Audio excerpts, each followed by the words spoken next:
都話6000蚊叫你翻過嚟深圳呢邊租到隻3房嘅，你會唔會過嚟呢邊住呢？卓越郡悅府呢個小區啱交樓就目前接近有200幾套房喺度出租。咁點解咁多香港人想翻上嚟租新房呢？同你解釋翻啦。點解會有咁多嘅香港人翻上嚟深圳租房，都係首選要揀嗰啲新樓呢？因為舊房嘅話，其實同喺香港住有乜分別呢？最多可能就係大間少少啦，係咪先？咁我哋今次呢個郡悅府呢，新樓，包括我哋前面拍咗好多片，其實都係新房嚟嘅，但係咧就會面臨有幾個問題啦。第一個，新樓有異味、甲醛之類咁嘅；第二個咧，樓上樓下肯定會有裝修或者定製家具嘅，呢啲噪音同埋味道係冇辦法避免嘅。但係咧，優點亦都有。優點咧就係我哋喺呢邊租房嘅話，啱好搬入嚟嗰時咧，租金係歷年最低價位嘅，所以會住得更加舒服。如果你對於類似於洗衣機啊、廚房啊呢啲要求比較高，要好乾淨嘅話，新樓係最適合大家去住嘅。當然，亦都有唔少嘅 agent 講呢，卓越郡悅府呢個小區呢，有雙地鐵口、雙地鐵嘅，但係事實上呢，喺呢度行出去到我哋嘅4號線龍勝地鐵站以及6號線嘅元芬站都差唔多要900米到1公里嘅。時間咧都唔短嘅，起碼都要行得10分鐘左右嘅。咁我哋唔講咁多，入裡面睇下先。其實好想問下各位嘅，一個好嘅花園小區應該具備乜嘢公區配套，先會令到你居住愉快呢？咁居有嘅氣派，卓越都俾到你，而且咧，以前營銷中心呢個位置已經交咗俾業主作為臨時嘅會所啦，環境都幾唔錯㗎。如果有朋友嚟，哇，其實都好氣派，健身房呢啲都有嘅。落咗班之後啊，星期六、星期日又可以帶埋自己嘅仔仔女女落嚟做下專，而且咧仲有圖書館可以帶細路仔落嚟睇書啊、學習，甚至我哋成年人落嚟加個班。帶台電腦落嚟都 OK 嘅。同各位講翻啦，卓越呢個樓盤目前只有右手邊呢幾棟係已經交咗樓嘅，二期呢邊即係我左手邊呢，仲未交樓咯，有少少噪音感。另外啊，仲有個秘密冇同各位講，點解要租新房呢？因為停車位真係充足啊嘛，而且呢，基本第1年都唔使交停車費。咁帶各位睇翻第一套房嗱，咁我哋睇嘅一棟1單元，因為啱交樓，其實入門呢邊都係比較架勢嘅，卓越呢邊嘅口碑呢，還係比較 OK。好啦，咁我哋睇翻第一套89平3房2廳2衛嘅，咁亦都可以睇到嚇，成個房間裏面呢，光線係仲可以嘅，而且呢，包括咗梳化、茶几、電視同埋電視櫃呢啲全部都新淨嘅，咁包括呢啲全部都未有用過嘅。咁依家呢一套呢89平嘅3房2廳2衛，目前嘅租金係6800蚊，入門口鞋櫃全部都齊全嘅啦，廚房呢邊用都未用過，燃氣灶呢啲都未有裝嘅。咁我哋咧再睇翻咧就係呢邊咧有個雙開門嘅大冰箱喺呢度嘅，咁同時咧呢個方位咧係屬於西南向，下午嘅陽光下，咁目前上午拍攝嗰時咧係冇陽光曬入嚟嘅，咁但係咧喺呢邊可以望出去，外面咧亦都可以睇到羊頹山嘅景觀。咁底下呢邊咧我哋可以睇到下有個泳池喺呢邊嘅景觀都唔算差。咁最緊要咧呢一套房咧已經係將應該配嘅床啊、衣櫃啊各方面已經配好晒，首次出租，租金仲要比較平啲嘅。咁咧亦都可以睇到嚇，所有嘅房間其實都係帶窗口嘅，咁光線唔會差啦。而且咧呢邊咧，目前因為啱交樓，基本上嚇都唔收我哋嘅停車費嘅，所以呢個咧係新房入住比較好嘅一點。咁同時咧，我哋依家主卧呢邊嚇，牀啊，包括櫃啊呢啲全部都有噶啦。咁一路行過嚟，其實整個小區入住率並唔高，因為啱交樓冇幾耐，好多業主都仲喺度定製家具各方面嘅，因為你空房交付啊嘛，所以需要自己去打造翻一啲家私電器咁啦。咁而且咧，每一棟啊，我哋樓下呢邊都有一個管家喺呢度嘅。你估管家係做咩嘅呢？就係幫助我哋入住搬屋嗰時平時使用嘅。咁我哋睇嘅第二套呢，樓層比較高，41樓。咁喺呢邊呢，嗰個走廊望出去啊，樓下嘅地鐵6號線都可以睇到嘅。原分站呢就喺我哋嘅左手邊啦，行路過去可能都要10零分鐘咁啦。我哋依家第二套呢，其實同第一套呢係一模一樣嘅格局嚟嘅，一樣係89平嘅3房2廳2衛。咁目前呢，燃氣組呢啲一樣係未有裝嘅。咁我哋整個設計咧都係屬於比較傳統嘅房型嘅啦。咁冰箱位啊都係擺翻喺我哋入門口嘅鞋櫃呢一邊。咁當然啦，依家廚房呢邊啊，其實佢唔係開放式嘅。咁我哋嘅玻璃門咧其實可以推拉翻嘅，咁就可以做翻一個合圍咗封閉式嘅廚房啦。咁我哋呢個方位咧係屬於東南向嚟嘅，東偏南少少。咁目前呢套咧，亦都係家私電器全部都配好晒㗎啦。咁前面咧，亦都可以睇到我哋地鐵嘅6號線。咁前面嗰度咧就係屬於嗰個深鐵龍景啦。之前賣到比較火嘅一個。咁多多少少咧，可能喺呢個位置會有噪音啦。咁翻落嚟呢邊嘅話，我哋嘅陽台下連埋嗰啲儲物櫃啊、洗索台啊，同埋我哋嘅洗衣機全部都係全新嘅。咁另外咧就係呢隻房型其實喺上午嘅光線係會更加好少少。電視呢啲全部都仲未拆嘅。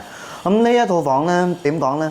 如果買過嚟嗰時咧，東南向會比西南向咧係要貴咗10零萬嘅。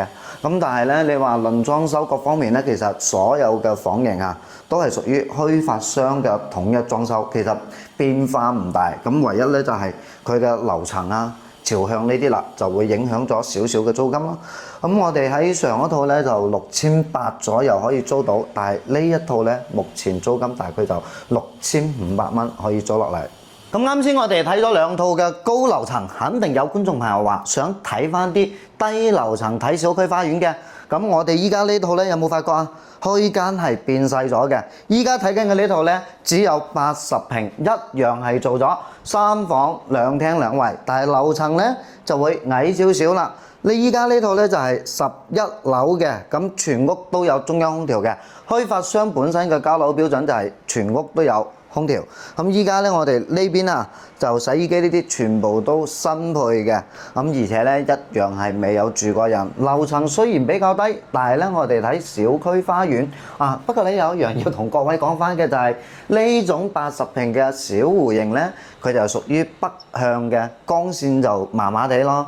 咁但係咧基本上嘅家私電器配置同我哋啱先睇嘅高樓層係一模一樣嘅。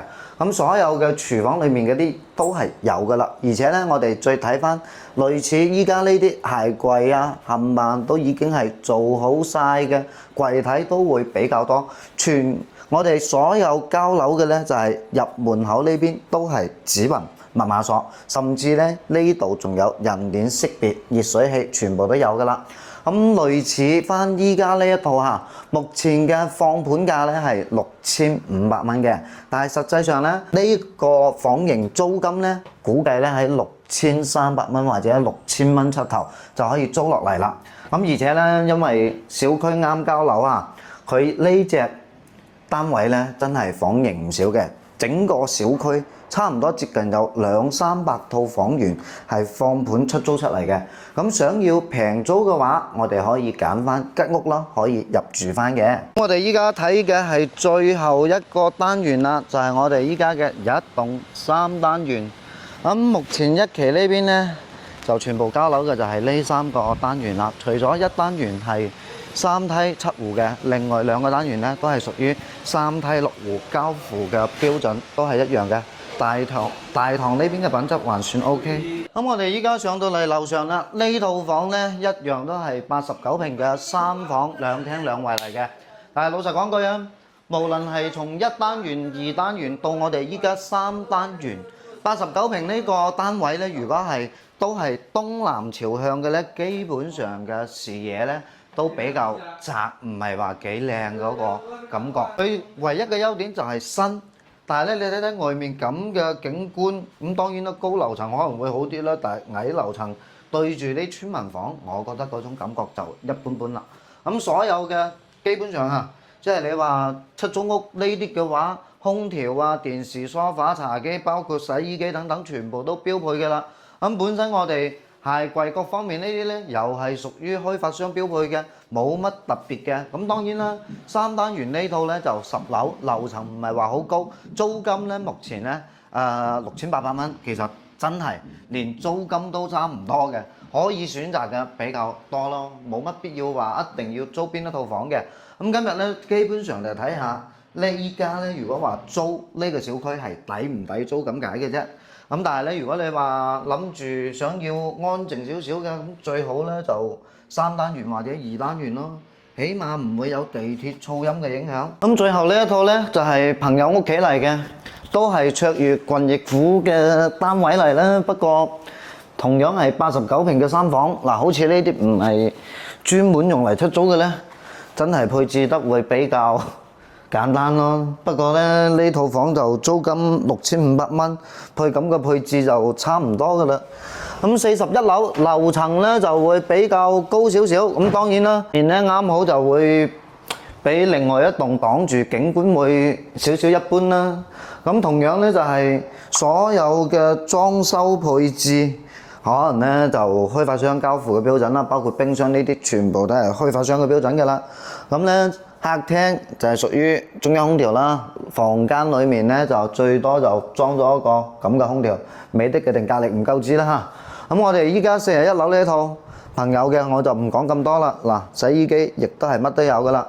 咁外面呢邊咧就係屬於西南向嘅，咁前面咧可以睇到高峰嘅水庫啦，咁有羊蹄山啦、景觀等等。但係嘅話，老實講句，依家呢啲超高層，你話41樓、43樓，起碼都要47、48層啦，即係鳳凰樓層、次頂樓嗰種都唔係嘅話，景觀都會比較一般㗎啦。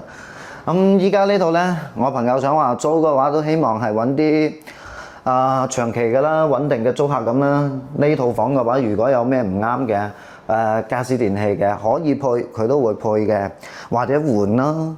咁嗱，呢啲床啊做咗定制嘅榻榻米咧冇得改㗎啦。咁櫃呢啲咧2隻房間嘅衣櫃全部都有嘅，包括床呢啲亦都係新配嘅。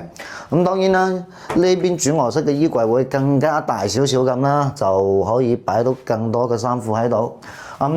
最後一隻房咧，佢就係諗住咧，如果話租客有需要配床嘅，佢都可以定製翻一張床喺度。如果冇需要嘅咧，就作為一隻書房或者兒童房喺呢度啦。搞咁耐係咪要點翻個關注咁啊？